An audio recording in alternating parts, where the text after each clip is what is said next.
आप देख रहे हैं एसबीएन 9 न्यूज और आपके साथ मैं हूं फिजा काज़मी।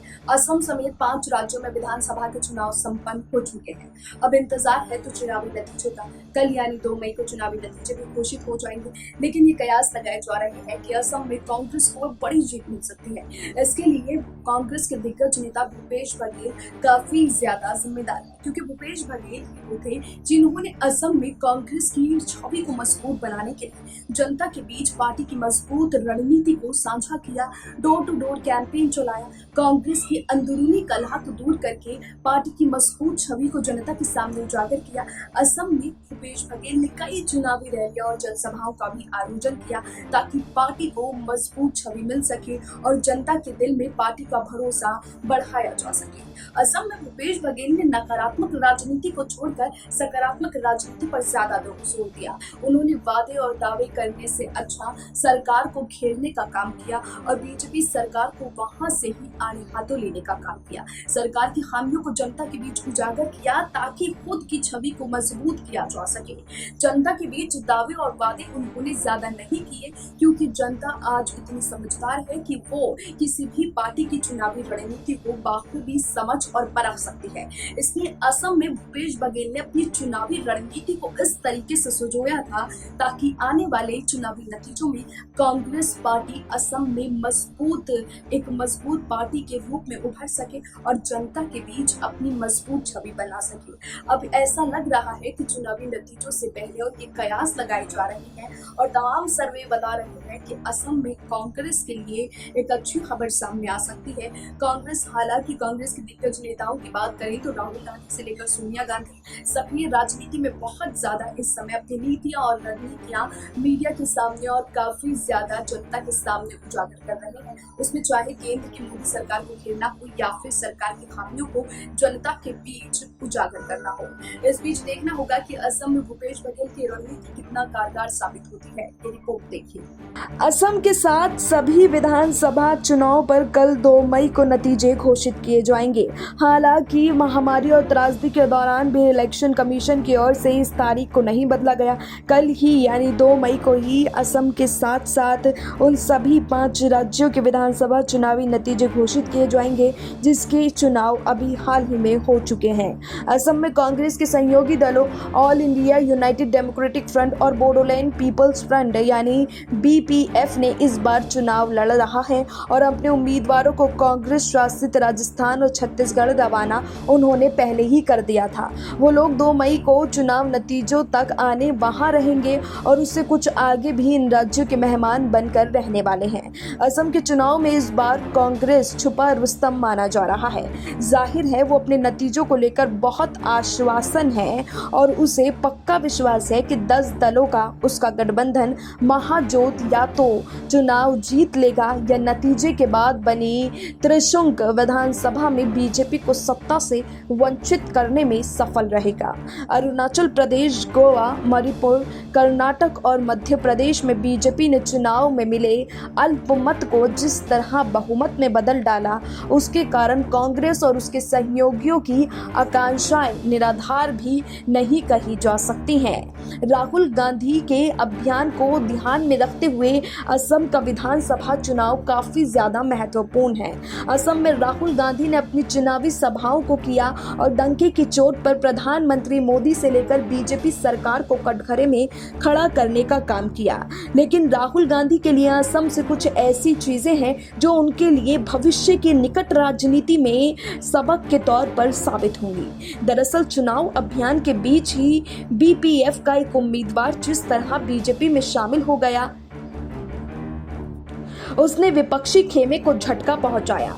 जो भी हो, जिस राज्य में कांग्रेस और उसके सहयोगियों का पत्ता साफ मान लिया गया था, वहां के वो चुनाव जीतने की उम्मीद कर रहे हैं, तो ये अपने आप में आश्चर्य की बात है। इस चुनाव के नतीजे जो भी आए, असम में कांग्रेस का चुनाव अभियान पार्टी के राष्ट्रीय राजनीति के मामले में गांधी परिवार के लिए कुछ महत्वपूर्ण सबक प्रस्तुत कर रहा है। एक तरफ से देखा जाए तो असम में पार्टी को जिन चुनौतियों का सामना करना पड़ा है, वैसी ही चुनौतियों का उसे राष्ट्रीय स्तर पर भी सामना करना पड़ रहा है। असम में उसकी चुनावी रणनीति कारगर साबित हो या ना हो, उसके पीछे के तर्क इतने मजबूत हैं कि राहुल गांधी उसके मद्देनजर अपनी राजनीति को ढाल सकते हैं। कांग्रेस ने असम में क्या किया है, इस पर गौर करने से पहले हम इस कथा के पात्रों पर नजर डाल लेते हैं। राज्य में कांग्रेस की रणनीति के कर्णधार थे असम के पार्टी प्रभारी और एआईसीसी के महासचिव जितेंद्र सिंह। पहले तो केंद्रीय पार्टी नेता छापामारों की तरह राज्य में जाया करते थे, 5 तारा होटल में बैठ के करते थे और वहां से रवाना हो जाते थे। मगर जितेंद्र सिंह ने इसके उलट गुवाहाटी में 2 कमरों का फ्लैट किराए पर लिया और पूरे 3 महीने वहां डटे रहे। ऐसा आम तौर पर बीजेपी के राज्य प्रभारी किया करते हैं। जितेंद्र सिंह ने असम चुनाव के लिए अपने एक शांत प्रशांत किशोर को चुना। ये चंडीगढ़ के डिजाइन बॉक्स्ड हैं नामक कंपनी के चुनाव सलाहकार नरेश अरोड़ा थे, जो छत्तीसगढ़ और राजस्थान के चुनाव में पार्टी की रणनीति बनाने वाले समूह में शामिल थे। छत्तीसगढ़ में लोकप्रिय भाजपाई मुख्यमंत्री रमन सिंह को हराने वाले मुख्यमंत्री भूपेश सिंह बघेल असम के ब्लॉक और जिला स्तर के पार्टी कार्यकर्ताओं को प्रशिक्षित करने के लिए अपने राज्य के 250 पार्टी कार्यकर्ताओं को लेकर वहां गए। उन सब ने 300 से ज्यादा बैठकें की और उनका मार्गदर्शन किया कि पार्टी का संदेश बूथ स्तर तक हर एक परिवार को कैसे पहुंचाया जा सकता है। बघेल ने भी सघन चुनाव प्रचार किया। भूपेश बघेल ने सक्रिय राजनीति में आकर बड़ी भूमिका कांग्रेस को मजबूती देने के लिए दिखाई थी। असम में भूपेश बघेल ने कई चुनावी रैलियां की और रणनीतिक तौर पर पार्टी को मजबूत करने का काम राज्य में किया। असम में कांग्रेस के अभियान का मूल तत्व ये था कि उसने अपनी कमजोरियों को और बीजेपी की ताकत को स्पष्ट तौर पर कबूल किया। कांग्रेस के रणनीतिकारों ने माना कि लोकप्रिय नेता और मुख्यमंत्री पद के संभावित उम्मीदवार हेमंत बिस्वा शर्मा को नीचा दिखाने से कुछ हासिल नहीं होने वाला है। पूर्व मुख्यमंत्री तरुण गोगोई के निधन के बाद पार्टी के पास ऐसा कोई नेता नहीं था जो शर्मा की तरह काम करने वाले एक नेता की अपनी छवि के बूते जनता को आकृष्ट कर सके। सर्बानंद सोनोवाल की सरकार से लोगों की कोई नाराजगी भी नहीं थी, बल्कि ज्यादातर घरों को केंद्र या राज्य सरकारों के किसी न किसी कार्यक्रम से कुछ न कुछ लाभ मिला ही था। कांग्रेस के रणनीतिकारों ने सरकार की आलोचना को पार्टी के चुनाव अभियान का केंद्रीय मुद्दा नहीं बनाया। उन्होंने एक सकारात्मक चुनाव प्रचार चलाने का फैसला किया, जिसे इस बात पर आधारित किया गया कि पार्टी के पास लोगों को देने के लिए कुछ क्या है। एक रणनीतिकार ने बात साझा करते हुए बताया है, ये भी सोचा कि लोगों से क्या अपील की जाए। बीजेपी ने आपको ये सब दिया, लेकिन अगर आप हमें चुनेंगे तो हम आपको ये चीजें देंगे। दरअसल कांग्रेस ने बीरबल की कथा से प्रेरणा लेते हुए अपनी लकीर बड़ी खींचने की कोशिश की है, ताकि दूसरी लकीर मोदी और उनकी सरकार की छोटी दिखे। कांग्रेस को ये एहसास था कि लोग उसके वादों की चुनावी चाल समझ सकते हैं, इसलिए उसने इन वादों को 5 गारंटी नाम दिया। उनके बूते जनता से जुड़ने का एक अभियान चलाया।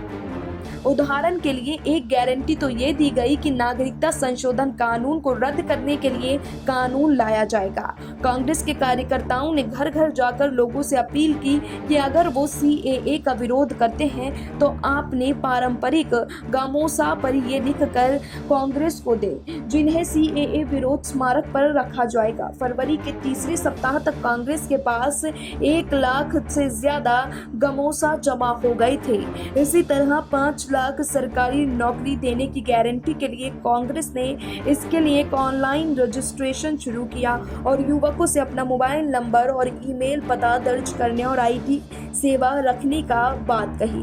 करीब 2 लाख लोगों ने इसके लिए रजिस्ट्रेशन किया। कांग्रेस ने अपनी रणनीति को बदलकर बीजेपी को मात देने के लिए असम में अपनी एक नई नीति बनाई, ताकि आगे चुनावी नतीजे पार्टी के पक्ष में आए। Bureau report SPN9 news. अगर चुनावी नतीजों में असम कांग्रेस जीत पाता है तो फिर ये देखना होगा कि राहुल गांधी और सोनिया गांधी के लिए आगे की रणनीति असम के लिए क्या होगी। फिलहाल हमें जो इजाजत अभी के उतना ही, लेकिन देश और दुनिया की तमाम खबरों के लिए आप जुड़े रहिए SPN9 न्यूज के साथ।